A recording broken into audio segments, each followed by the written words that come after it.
So let's go back to physics. So last time we talked about this potential well, and there's some remarks I already made. And the final remark is that when this energy E is greater than 0, particle can pass through this potential well with some finite probability to go through this well to the other side. Again, there is a finite probability to incoming particles go back, get reflected. So the reflection coefficient is a complicated function of Q, energy E, and so on, but with the factor sine 2QA. Remember this Q, 0 plus. So there's a special condition, a reflection coefficient vanishes, and this condition is that the sine 2QA vanishes. Because this capital R is proportional to sine 2QA, so when this vanishes, this capital R vanishes. So which means that under such special conditions, there's no reflection, even though we know that there should be some reflection, but at this particular value of Q, which is what? Which is when this 2QA equals n times pi, where n goes from 1 to 3, which means that this energy is given by this quantity here. And when that happens, there's no reflection, only fully transmission, and we call this phenomena transmission resonance. So this transmission resonance is the underlying physics behind this neon light, this noble gas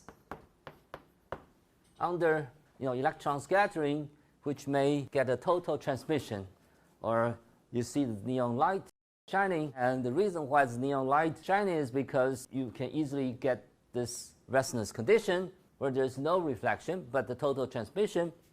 And the reason why we get this total transmission is because of this, again, the wave nature of the quantum particle, meaning there is a destructive interference happening between these waves reflected at this left end of this well and the waves reflected on the right end of the well.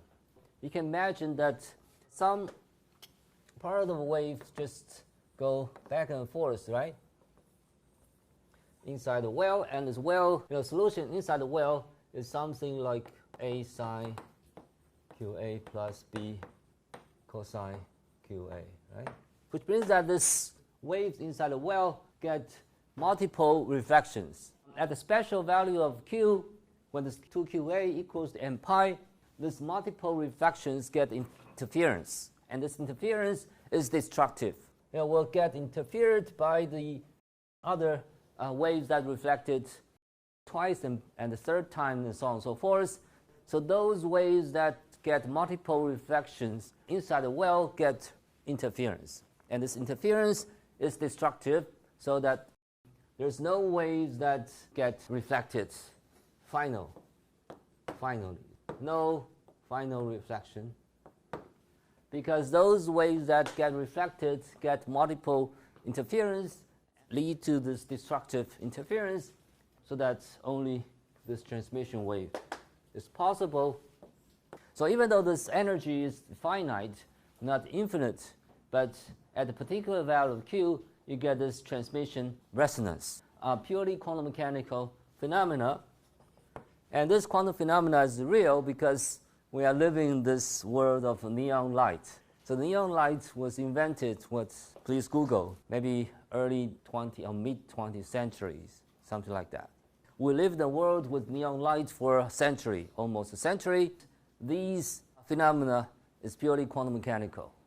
Okay, so the quantum mechanics really entered our daily life. So you will see another examples of such quantum phenomena that you can see in your everyday life. Sounds strange, but not so strange. Because if you follow this Schrödinger equations and bounding conditions, this is just a straightforward consequence of the Schrödinger equations. Since we have discussed this, the energy greater than 0, so we should discuss the bound state, when the energy that goes through this potential well is actually below 0. This brings us a very important concept in quantum mechanics and also in classical mechanics, which is the differences between bound state and scattering state. This is my special note, which is not found in any textbooks, but it's a very important note. In physics, especially when we have some potential scattering, so there are two types of states One is called scattering state, another is called bound state. Scattering state is the state that the particle can go freely. In quantum mechanics, for example, this plane wave. Its wave function is non-renormalizable. Remember, it's non-square integrable, and it has a continuous eigenenergy because the free particle doesn't hit the boundary, right? So there's no boundary condition to restrict the value of the k or energy to be quantized. So the eigenvalues continues. In other words, the scattering state describes the free particle. Another important concept is the bound state. For example, infinite square well or particle in a box. The solution coming out of this, say, particle in a box goes like linear combinations of sine and cosine. The meaning of the bound state is that the particle is actually bound inside this box or inside the potential well. Particle cannot go freely, bounded or not free particle. But the scattering state is something that the particle can go freely. But the scattering state and bound state are a little bit tricky in quantum mechanical problems. So we will make some plots to illustrate these two important concepts. In the bound state, the wave function or eigenfunction is actually normalizable. The eigenenergies are discrete. But let's look at the classical scattering state and classical bound state for a comparison. In classical mechanics, the scattering states has this potential profile, for example.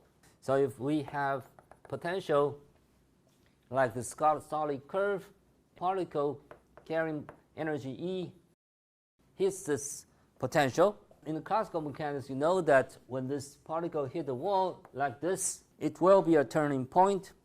Well, the particle will actually get reflected, right?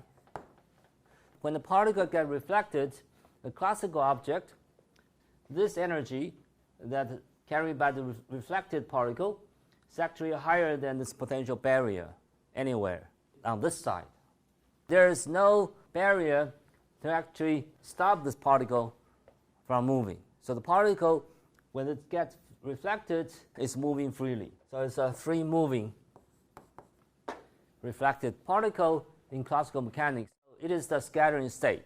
A second example of the scattering state is this.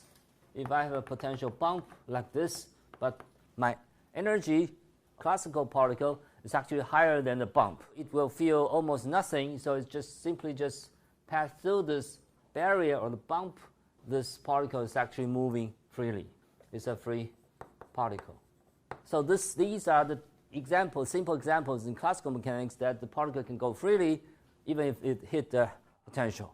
But the bound state in classical mechanics had such a profile in this simple example of the double well, a single well, whatever. So if you have this some classical object like a ball, actually you can put it in the double well shape of the potential, and this ball is actually moving back and forth between these two turning points. And the classical object under such condition actually cannot escape from this potential. It is always restricted inside this ball shape or this potential well, double well. If there's no restriction and this particle is actually going like sinusoidal motion between these two turning points, the particle never can actually go outside of this potential. Okay, so there's no way that particle can escape. It is bounded by this potential. It is a classical bound state. Let's take a short break. When we come back, we'll look at the same type of concept but in a different context, namely in the quantum mechanical system.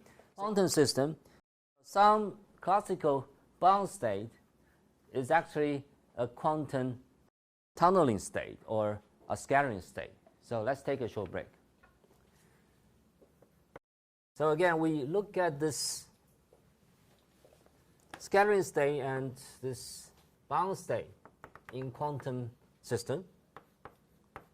Imagine this is a quantum mechanical problem with a potential profile like this, and there's a particle carrying energy E which will hit this wall and then get reflected. Remember, this is something like infinite potential well, and this particle cannot penetrate inside this infinite potential wall, but the only thing that the particle can do is get reflected. So you get a total reflection, but when the particle gets reflected, this particle can actually go to the left without any bound. This is again the scattering state. So even though this particle may actually get reflected multiple times because of this little bump right here, but of course there will be finite probability that this particle can always go to the left direction without any limit, so the particle can actually go to this minus infinity that way once it gets reflected. Example in quantum mechanics, this is again a little bump potential profile, but this energy E of the particle is actually higher than the bump. You can see very clearly that, of course, there's some tiny reflection of the particle, but overall the particle can actually go through this barrier without any trouble. So this is again the scattering state in quantum mechanics, but here comes the tricky part, which I will highlight. Suppose I have this profile of potential. The energy of particles is really, really tricky. So it is not above the little bump, it's below the little bump, and then hit the target. Classically, the particle cannot penetrate through this little bump for obvious reason, right? Classically, the particle can only go back. But quantum mechanically, there is a finite probability that the particle can actually penetrate through this barrier and to hit the wall on the other side. But when the particle hits the wall on the other side, there will be some reflection.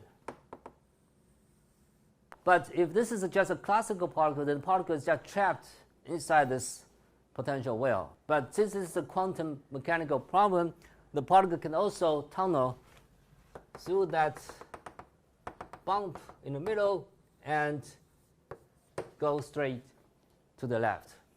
If the particles actually start from the left of this bump, then eventually the particle can tunnel through this barrier twice and then bounce back. So this is a scattering state. So let's just look at another situation. So this is the case when the particle is actually left of the bump initially, but initially I put the particle right here, and given this particle an energy of the same amount, if this is my initial condition of the quantum mechanical problem, and the particle can actually hit the wall, bounce back, and then tunnel through this barrier, goes to the other side. This is a scattering state.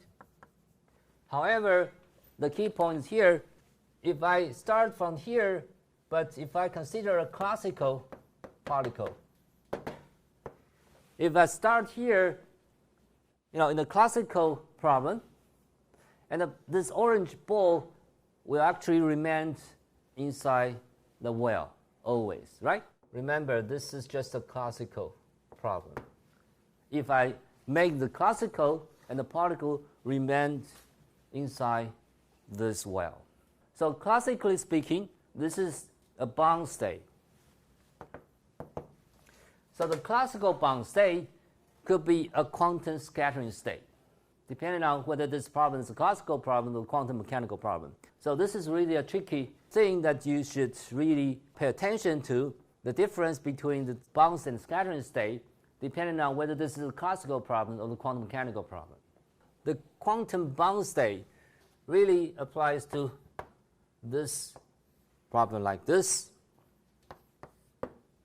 or something like this, where you get the infinitely high potential barriers on two sides to actually bound this quantum state inside the well.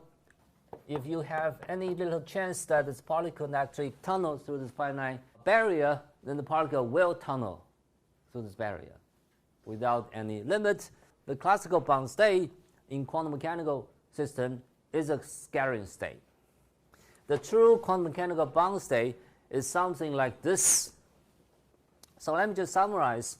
In quantum mechanics, when energy is actually less than V minus infinity, but the energy E is larger than V minus infinity or larger than V plus infinity, either one, it will be a scattering state.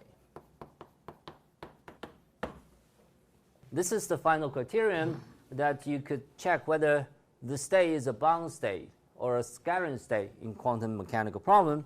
The bound state in quantum mechanics is really important because many, say, stable molecules and are really bound state. Okay, so bound states are stable quantum states that were not unbounded and or decayed is the foundation of real world, meaning the material world or solid state systems or the universe. Therefore, it is important to study under what conditions that do we have such a bound state. Here, the textbook provides us excellent examples of bound state in quantum mechanics, a potential well problem. Let's just look at this bound state. We will study how to find this bound state by solving the Schrödinger equation of this finite potential well problem when this energy E is actually below 0. So let's just look at, again, these solutions in these three different regions already mentioned many times. So we defined this quantity alpha squared and q squared. So since magnitude of E is actually less than this, the V0, the potential strength, this q squared is actually positive. V0 minus E magnitude is positive. So let's look at this solutions in three different regions. The first region is on the left part when the x actually is left of this minus a. So we know that this particle can only do exponential decay, right? Because this is inside this potential step, right? So the particle can only do this decay on the other side. So this is something that we studied already in the potential step problem, right? So this is the combination of the two potential steps. One is to the left, another is to the right. On both sides, the eigenfunctions should decay exponentially. On the left side of the well, so the particle decayed with this e to the alpha x. Alpha is positive, so this e is negative, so alpha is actually positive, but x is negative. So it is actually decay exponentially to the left, and in the middle, it is a bound state like solution with the sine and cosine.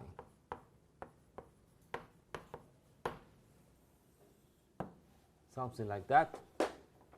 And on the right part, it is also a decay with e to the minus alpha x. So remember, this potential well shows parity symmetry. This potential V of x is symmetrical with respect to this central line, vertical line.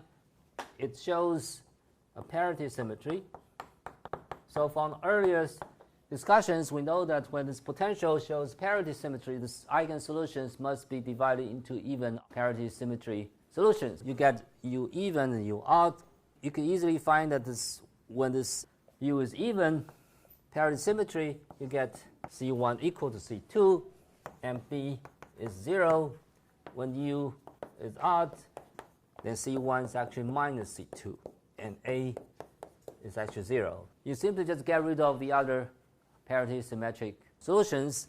If U is even, you simply get rid of the odd component, and when U is odd, you get rid of this even component. Just by parity consideration, we immediately simplify these solutions to some extent.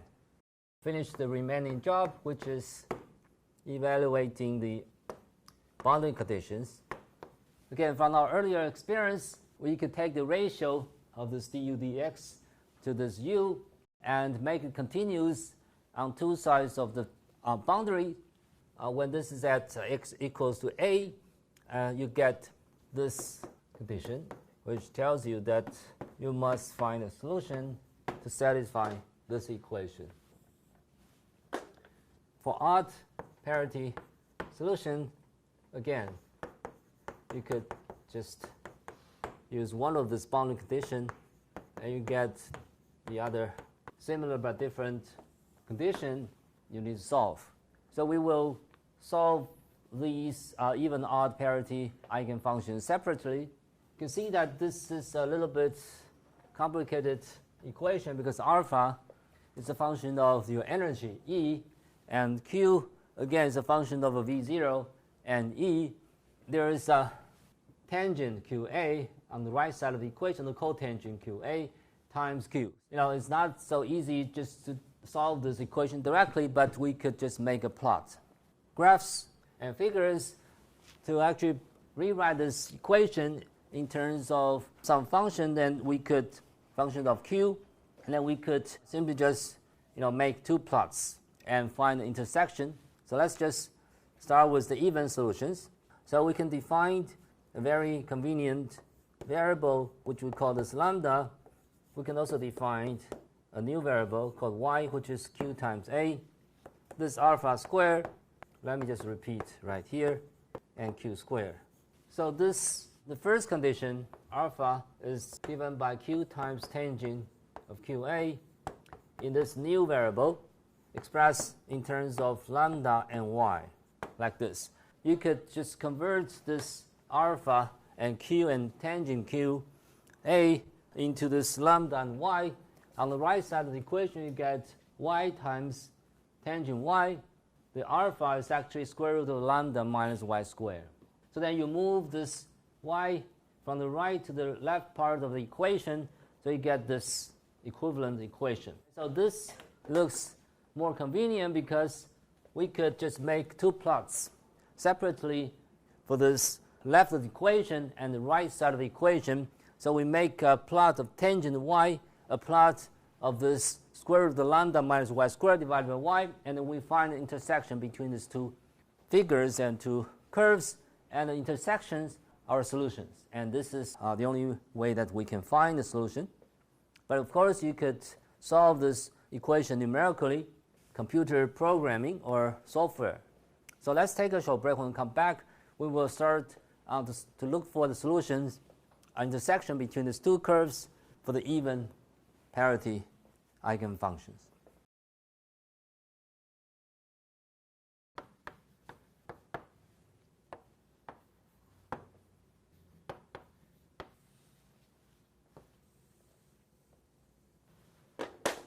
So for even solutions, this is the equation that we need to satisfy. And so we make a plot on both sides of the equation separately, and we find the intersection between these two plots. And so the yellow is the tangent y. The red curves are the square root of quantity. So you can see that there are indeed some intersections. For example, here, and here, and here, here, and here, and so on and so forth. You can see that when lambda is small, where lambda is this V0 quantity, the intersection is actually somewhere in between this integer multiple pi, half integer multiple pi, 0 to, say, pi over 2, for example. But when lambda is large, the intersection occurs very close to this half integer multiple pi. For example, this 3/2 of pi, and so on and so forth. So let me just summarize here. When lambda is large, we have a deeper potential. There are more bound states.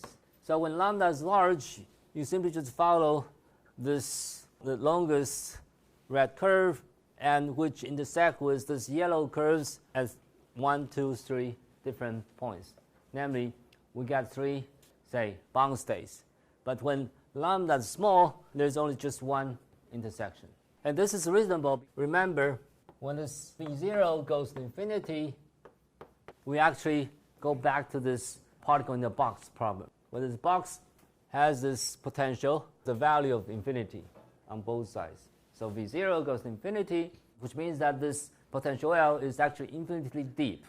So when the potential is infinitely deep, we go back to this particle in the box. We know that the particle in the box, we have infinite number of eigenstates, which are bound states.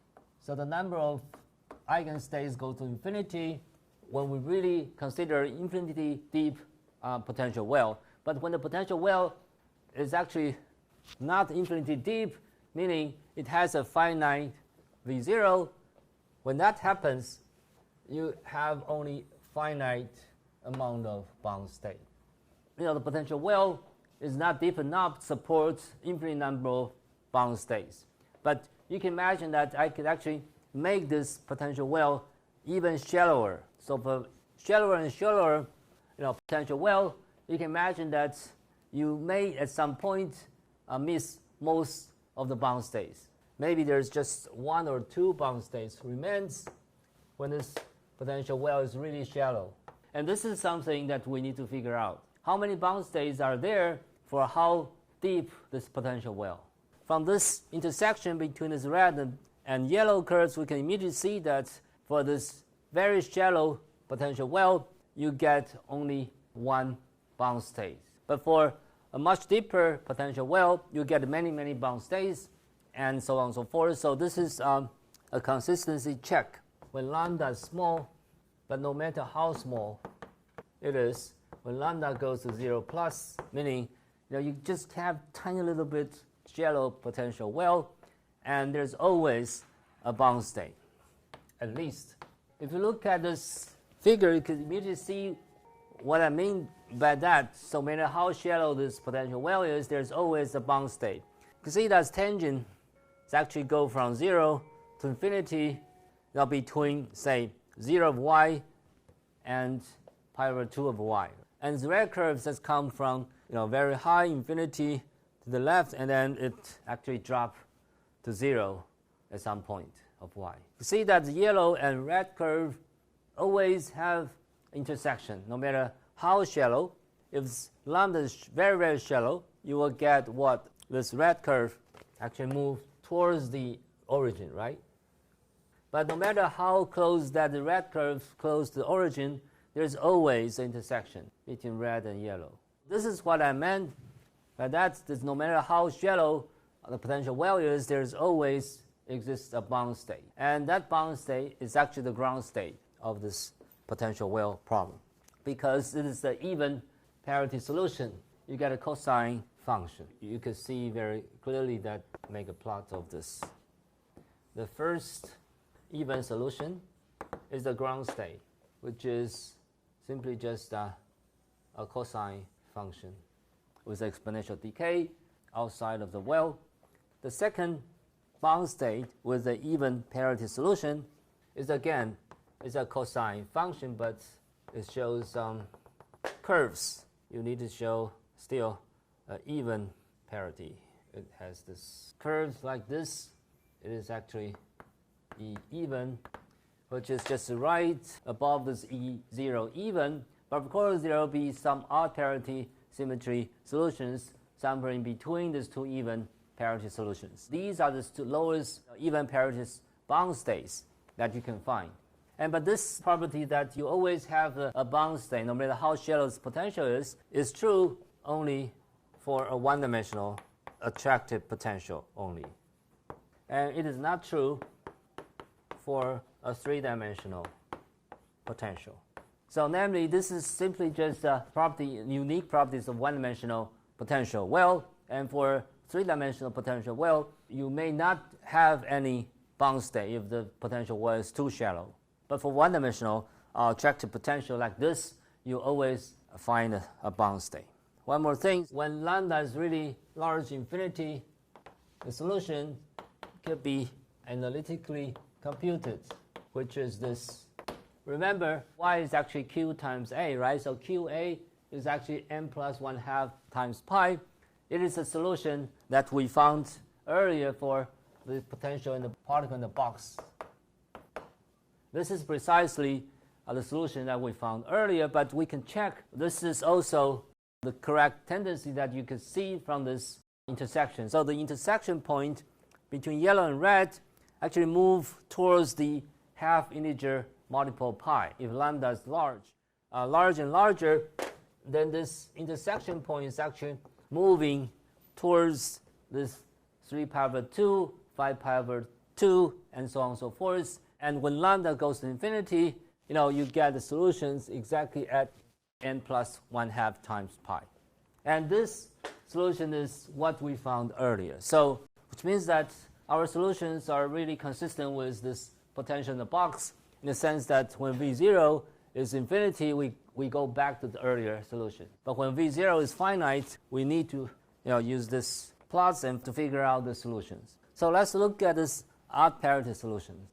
For odd parity, so the condition that we need to satisfy this, tangent y changes to minus cotangent y on the right side of the equation, but then the cotangent function is just a shift of tangent function by pi over 2. So you simply just shift your tangent, the yellow curve, by amount of pi over 2, then you get a cotangent function. So let's just look at this intersection.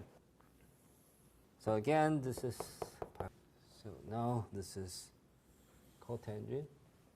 See that I have, again, a similar properties as the even parity solution, namely for lambda is large, I have more bound states. When lambda is small, for example, if actually y is less than some amount, so you don't have any solutions. There's no intersections because the yellow curve, the tangent curve is already shifted by amount of pi over 2 to the right, so that there's no guarantee that you have solutions. So if lambda is really, really small and this red curve doesn't have any intersection with any yellow curve, the yellow curve doesn't exist between 0 and pi over 2, so that the first, say, the red curve is just alone. It doesn't have any intersection with the yellow curve. The yellow curve doesn't exist. So this is very different from the even parity solution. For even parity solution, we always have a bound state intersection. But for odd parity solutions, not necessarily true. For odd parity solution, the for large lambda, the intersection actually moves to y goes to n times pi. For large value lambda, the solution or intersection point is close to integer multiple pi. Instead of half integer multiple pi for odd solutions, the for very large lambda, this intersection point is very close to this integer multiple pi. So this is really expected because, remember, only change that we did is just shift the tangent to minus cotangent by shifting this y by amount of pi over 2, and so that this actually shifts the solution from half integer multiple pi to integer multiple pi. So this shift reflects the shift of the tangent to cotangent that we just did. Number 2, the solution exists only if this potential shows a minima depth. So namely, when this lambda is actually larger than pi over 2, we have a solution. When lambda is larger than pi over 2, we should follow the second red curve. Okay, the first red curve is the curve when lambda is less than pi over 2. The reason why we need that condition is because quantity inside the square root must be positive. Otherwise, it will be purely imaginary and unphysical. We really need to actually satisfy this criterion to have at least one bound state. This is equivalent to the condition that this is minus cotangent. Y is actually pi over 2. When y is actually less than pi over 2, you don't get any solution. The minimum requirement to have a solution, one solution, is that y is actually larger than pi over 2.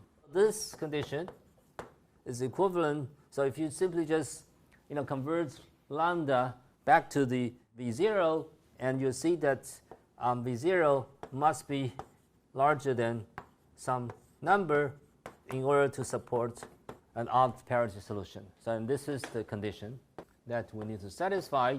So let me just repeat the argument. So the argument is that from the plot, you clearly see that there's no intersection when y is less than pi over 2. So the minimum requirement to have a finite solution is that when y is pi over 2, and this is the condition. And you plug in this condition back to the square root, lambda minus y squared, you get this condition to satisfy.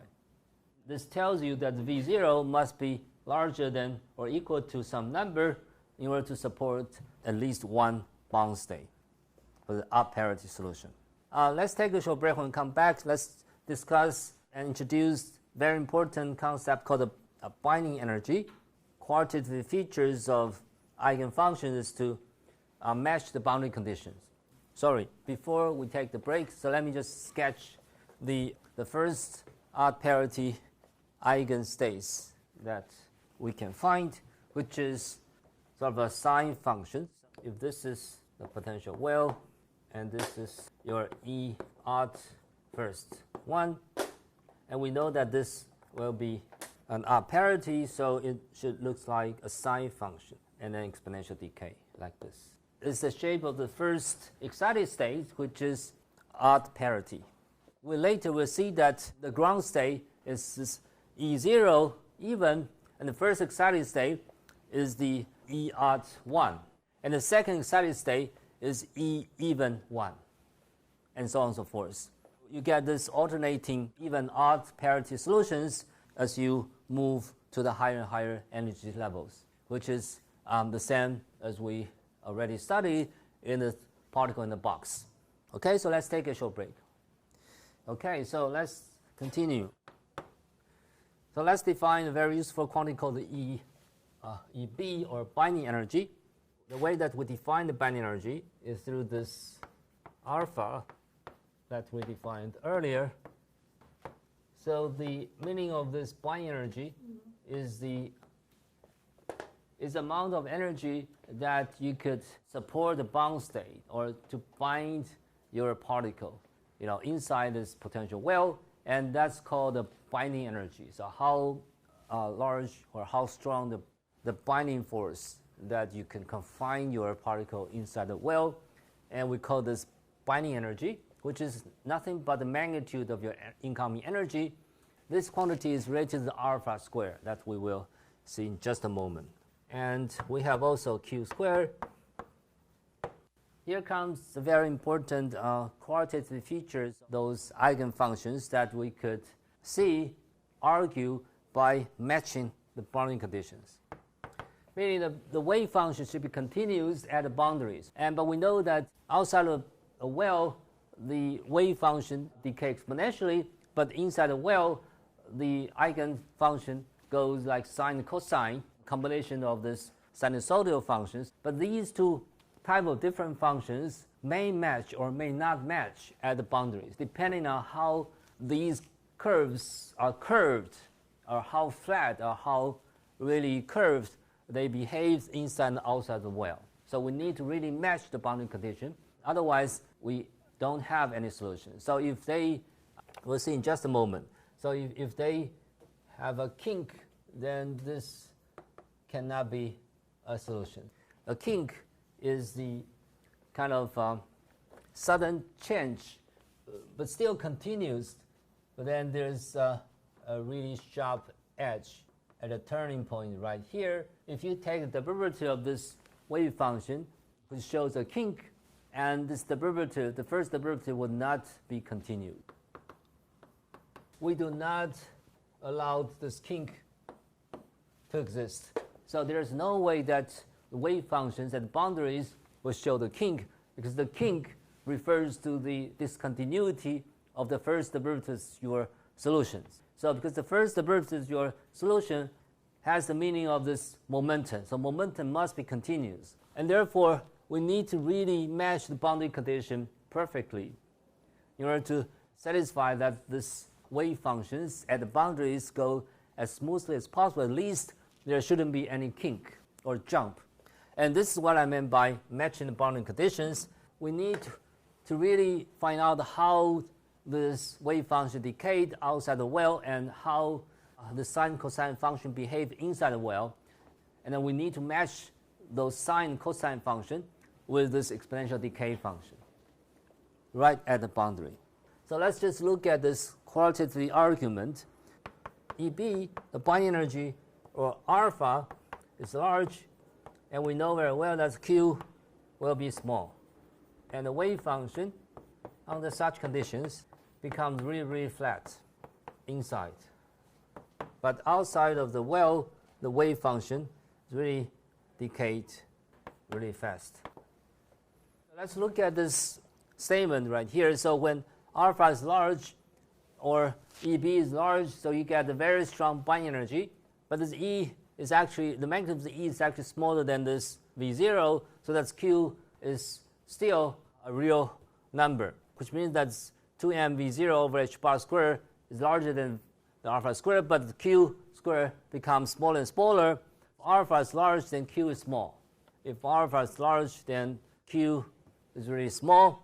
Remember, when Q is small, the sine cosine function inside the well becomes really, really flat because Q is really, really small, which means that its wavelength is actually really large. Sinusoidal variation is really, really slow, so you get really, really flat wave function inside the well. As a consequence of this large alpha and small q, this decay is really, really fast. And therefore, if this is the case, if alpha is too large, then you may not have any solution because this will lead to the kink, because this is really flat followed by really sharp and fast exponential decay, and these two functions cannot be connected smoothly. So you may have a trouble, but value of alpha and q should be tuned in such a way that there is no kink. In other words, inside the well, the sine cosine function cannot be too flat, and outside the well, this exponential decay cannot be too fast. This is one limit. Another limit is when we have an opposite situation when alpha is small, or when this binding energy is really, really small, which means that Q is large. So when Q is large, you get the wave function inside the well really, really curves. You have more curves, more terms turning and curves. This U of x curves more inside the well. This wave function decays really, really slow. So let's look at this extreme limit. If we have a situation where you get really curved sine cosine inside the well, but then you get a very slow decay in exponential function, it is very likely that you have a kink again.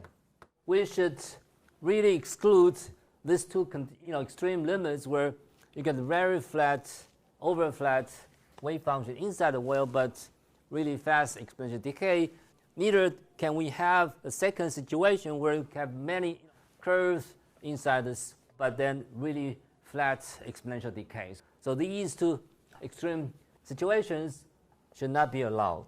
But we could look at these two cases, even odd parity symmetry, and look at how we could match the boundary condition. As I mentioned, we cannot have too flat followed by a very sharp exponential decay. We cannot also have the very steep curve cosine sine and followed by very flat exponential decay. So this both cases forbidden. So let's look at the odd parity solution, and we could use this matching boundary condition in the odd parity case to actually derive this minima requirement to have at least one odd parity bound state. As I mentioned, we cannot have these two limiting situations, but the marginal case that we barely have the solution or we barely do not have the solution is when we have such a situation in the odd parity case that this wave function is really antisymmetric. It's really flat.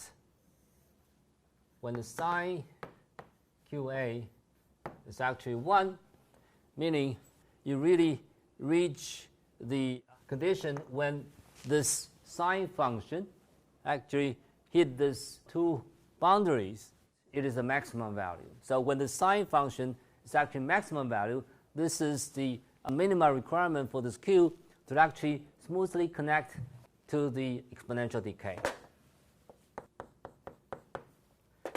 If sine QA is actually less than 1, then you must have a kink. So if imagine you have such a situation that the sine has not reached the maximum is right here, but then you hit a boundary right here, but you need to connect this curve to the exponential decay function. But how come? The only way that you could actually connect decay function if the sine QA is not at its maximum value is that you have a kink. And this is what we don't want. We should avoid.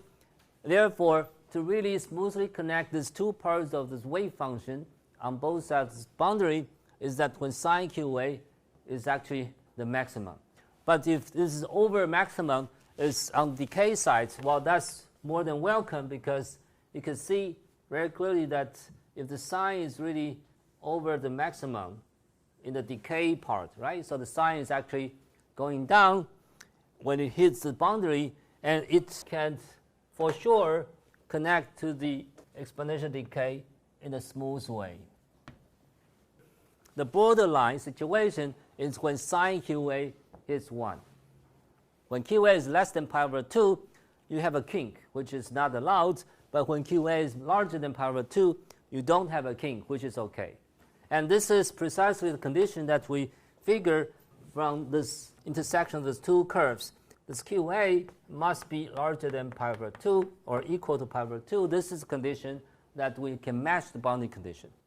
And if you translate this condition, you immediately see that this is nothing but the same condition that we simply wrote down.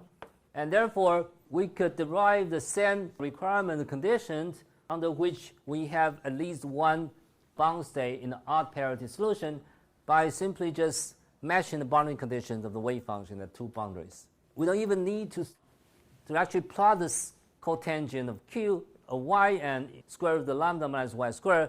We don't need that. And this is the argument that you don't need to do any calculation, that you can find the correct answer, matching the boundary conditions. And this is the thing that you need to understand. Of course, we could, by brute force, solve the Schrödinger equation numerically, but then it's really difficult to really gain some insight. But by matching the boundary condition, it's more intuitive, fits our intuition better. You could really, by simple argument, figure out that the condition that you could match this boundary condition smoothly is this one, and this one is precisely the condition that you have at least one bound state in odd parity case. So I'm just telling you the two different ways to derive the same thing, but this way I think contains more physics, meaning it's matching the boundary condition. If there's no further questions, so let's just generalize this finite potential well problem, a double potential well problem. Very well that the ground state of the single potential well is a cosine function with an exponential decay like this, and the ground state has an even parity. But we could imagine that we could make a double potential well from the single potential. We simply just put two single well together. We could have a double well like this. So the reason why we study the double well potential is that in many quantum mechanical systems, there exists double well. The double well problem is a very well-established quantum mechanical problem. Electrons or impurities may have this double well structure that it could actually live inside of any one of these two wells. We may have a very interesting oscillations of your eigenstates between these two wells, and we will study that in just a... So again, we could use this argument, this matching boundary conditions, to argue that the binding energy for this double well problem is actually larger than the binding energy for a single well. Suppose this is a binding energy for the one well. You could have eigenfunctions all the way through these regions. If you have two wells that are separated by some distance, then you can imagine that eigenfunctions in between these two wells can actually be flat, really flat, and it could match the boundary condition right here and here without a kink. And then on the two sides of the double well, you may have a very steeper falling of the exponential in order to avoid this kink, and it is allowed because you can imagine that in between these two well, this eigenfunction is actually relatively flatter, so then it could support a very curved, a larger alpha, smaller q. In such case, we can imagine that the q could be small, even smaller than the q for the single well problem, but then its alpha could be large, which is larger than this exponential decay of a single well. In other words, we have a binding energy, EB, which is proportional to the alpha, right? Which is larger for the two well problems than the alpha for the single well. As a result, this binding energy for the double well, at least for the ground state, so this is again the ground state, because this is the even parity state. So you can immediately see that this binding energy, EB, for the double well is actually larger than the binding energy for the single well. We could confine quantum particle in between these two wells even stronger than the single well, because you have this flat region in between these two wells to actually support your bound state, and then you have a faster, a steeper falling of exponentials to actually really confine your particle in between these two wells. Come back to this later, that imagine we have this single well even odd solution, and we can actually compose the double well potential and consider the ground state and the first excited state of the double well based on the solutions that we already learned from the single well, and we can actually approximately construct the eigenstates of this double well problem. We will see that there will be some oscillations of your eigenstates in between these double wells. Extreme limits, where we know how to solve the problem approximately, which is the far away double well problem. So imagine this single well here and there, but they are really far away apart. The reason why we need a far away double well is that because if they are too close to each other, so we need to consider the double well at once, but if they are far away, we could actually take the single well solutions as approximated solution for the double well on this side and also on that side, and we can actually make a combination of these two solutions. So remember, this cosine shape is the ground state of a single well problem, and also here, imagine that this exponential decay can actually go very, very, very long until they really overlap. Okay, so time is up. We will use the knowledge that we already for the single well problem, and then we can construct the eigenstates for double well when they are far apart. And we see that the eigenstates actually oscillate between these two wells, and this is the first time that you have this phenomena called the quantum oscillations. And this is the real quantum phenomena happening for some molecules like ammonia and so on. You have two stable potential well that this hydrogen atom can actually stay, so it can oscillate between these two stable well. We will study this double well potential next time.